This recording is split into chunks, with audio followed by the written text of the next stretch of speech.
Okay. C'è, ci sono, and ecco.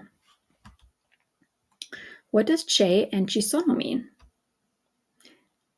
C'è, which is the combination of ci and e, means there is. Okay, ci means there and e means is. It's used to talk about singular nouns. Ci sono means there are.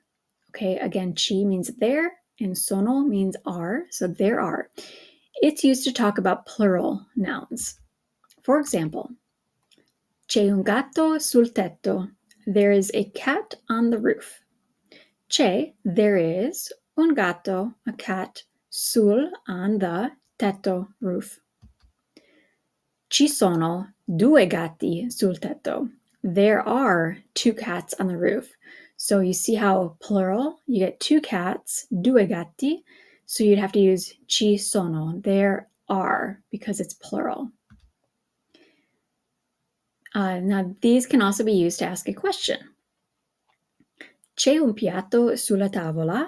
Is there a plate on the table? Okay, so you notice in English, we reverse it, is there.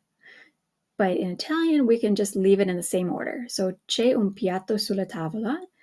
They're literally saying there is a plate on the table. Okay. Ci sono quattro piatti sulla tavola. Are there four plates on the table? Or again, because we don't have to switch the order in Italian, it's literally saying there are four plates on the table. Okay, so you just kind of raise your voice at the end of the question to make it known that it's a question instead of a statement. So, ci sono quattro piatti sulla tavola. What does ecco mean? Ecco is another way of saying, here it is. It's an interjection often used with direct object pronouns.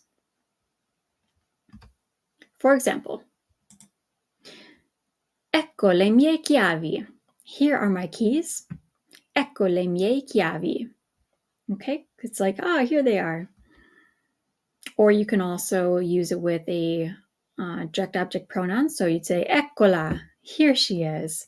Okay, la meaning she. So eccola.